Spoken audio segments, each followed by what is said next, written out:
Good afternoon and welcome to the video on polynomial inequalities.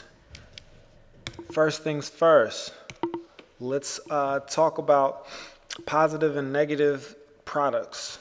Now, say you have a number, say you have two numbers. So say you have A and B. If you multiply A and B together and you get a number greater than 0, that means, doesn't that mean that the number's positive? And say you have a number A and B, you multiply them together, you get something that's negative. I mean, you get something less than 0, that means that it's negative, right? So really, greater than 0 means positive, less than 0 means negative. Now, if A and B is greater than 0, it tells you here that A and B have to have the same sign. Now, obviously, because if in fact you have a positive times a positive, that gives you a positive, right? And a negative times a negative also gives you a positive. Notice, so if you have the same signs, you're always going to get a positive. That's why that's the case. Here, if A and B is negative, if AB is negative, then A and B have to be different signs. So that means the only way to actually get a negative number is a positive times a negative, right? One way or the other. That's it.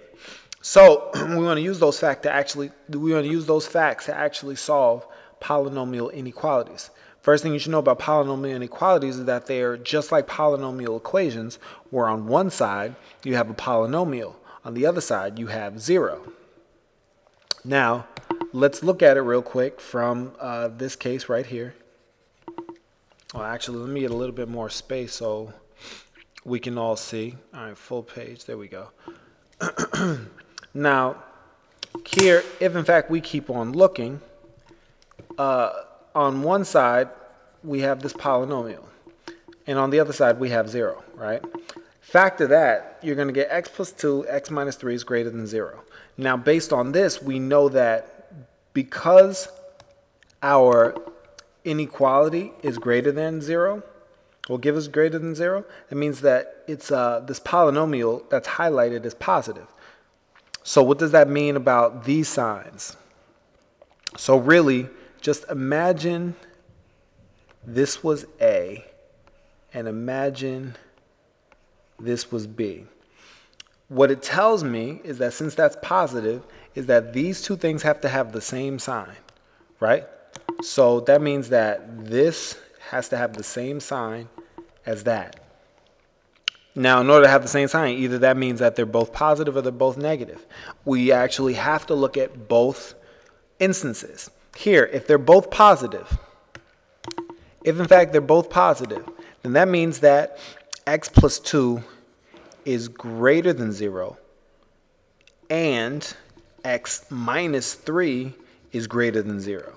It's and because they're both positive. So that means they both have to be greater than 0. If in fact I solve those two inequalities, then that actually gives me x is greater than negative 2 and x is greater than 3. Now, the solution set for that, you'll see the solution set for that, since x is greater than negative 2 and x is greater than 3, then that means the solution set for that is just x is greater than 3, right? Same idea over on the right side. If we go over to the right side, say they're both negative. If they're both negative, that means they're both less than 0. So that means x plus 2 is less than 0. X minus 3 is less than 0. Since that's the case, then if we solve, x is going to be less than negative 2, and x is going to be less than 3. Now, since negative 2 is already less than 3, then that means the solution set for this case is just going to be x is less than negative 2. Fair enough, right? So what we end up with is either x is going to be in this solution set or x is going to be in this solution set. Why? Because either they're both positive or both negative. So either that solution set or that solution set. So our total grand solution set will be just both of them for all values of x such that x is greater than 3 or x is less than negative 2. Now, looking at this, let me zoom out a little bit actually. If I zoom out, honestly looking at this is a lot of work to actually figure out that part. So we actually have a shorter way to do this that they don't show you in the book, but I'll show you now. It's actually called with using a sign chart. Now, using a sign chart, we're going to have to get critical values. Other word for critical values is our roots. Now, critical value is just where a polynomial is equal to 0. So if we have a very simple polynomial, I don't know, something like x plus 5. If we're talking about this polynomial right here, if you want the critical value of this polynomial right here, wouldn't that just be x equals negative 5? Because if in fact I plug negative 5 in for x, this whole thing would equal 0, wouldn't it? So that's what we understand a critical value is. Really, a critical value is a root. So let's keep on going. Let's go back to the same polynomial that we were dealing with, the x squared minus x minus 6 is greater than 0. First things first, if we see this, all we want to do is we want to find our critical values. So let's do that first. If I'm looking for my critical values, that means I'm looking for x squared. I'm looking for everywhere where this polynomial right here is going to equal 0. So if I factor that, that's going to be x minus 3 times x plus 2 equals 0, right? So that means that x minus 3 equals 0 and x plus 2 equals 0, right? So our solution set in this case would just be 3, negative 2. So we found our critical values. So after we find our critical values, we can do our sign chart. The sign chart actually is one of the easiest things you learn. A sign chart looks a lot like a number line. Where it looks a lot like a number line, where this long line, this horizontal line can be pictured of as a number line, and these vertical lines, picture them as notches on the number line, where one represents 3 and the other one represents negative 2. So for the most part, that's what it is. Now we want to find out where, in what intervals. So in what intervals are we going to have positive values, negative values? So next thing you want to do is you want to pick any value in each one of these intervals. Remember, it's just like a number line. So a good number to actually find over here, as a matter of fact, what I will do is I will change the color so we can see better. Over here, a good value to choose is negative 3, isn't it? A good value to choose in between here, would be 0, and a good value to choose over here is 4. Because notice negative 3 is less than negative 2, 0 is in between negative 2 and 3, and 4 is greater than 3. So in each one of those, we pick the number. And we want to find out if we're going to get positive or negative numbers. Over here, if in fact for a value negative 3, plug negative 3 back into our polynomial, you'll get negative 3 squared minus negative 3 minus 6. And you tell me what that gives us.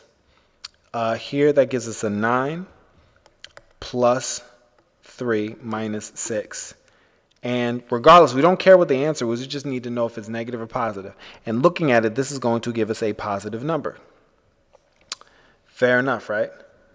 So if in fact that's the case, let's go and plug in 0. If we plugged in 0, 0 squared minus 0 minus 6, that's going to give us a negative number. So boom, that's negative.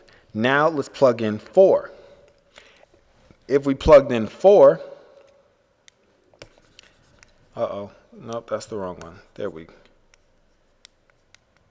That's not what I want to do. That's what I want to do.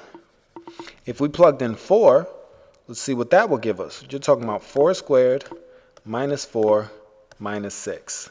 Looking at it, 16 minus 4 minus 6, that's going to give us a positive. So really from our sign chart, we know that these values are positive, these are negative, these are positive. So from here, we can actually form our interval. So notice from here, we're able to tell what we care about. Since this polynomial is positive, all we care about is the positive value. So that's what we want to know. We want to know where this polynomial is positive. So here, if we, these are the intervals we actually care about.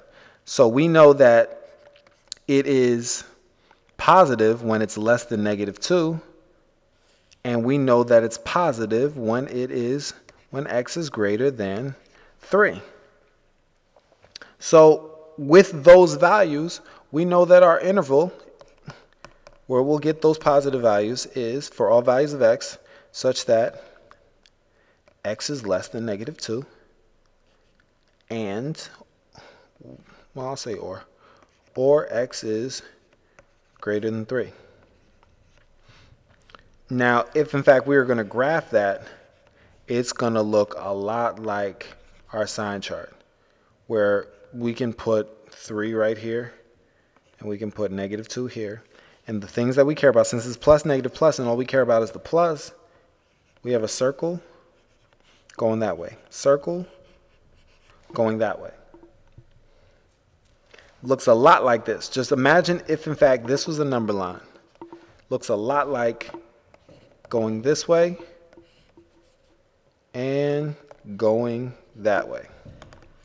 So graphing it from there, but the thing is you just have to keep the number line separate. You can design it from your actual sign chart, but you have to make sure you have a separate number line when you graph it. This is a lot less work than the previous one. So hopefully this helps you guys out a little bit. All right.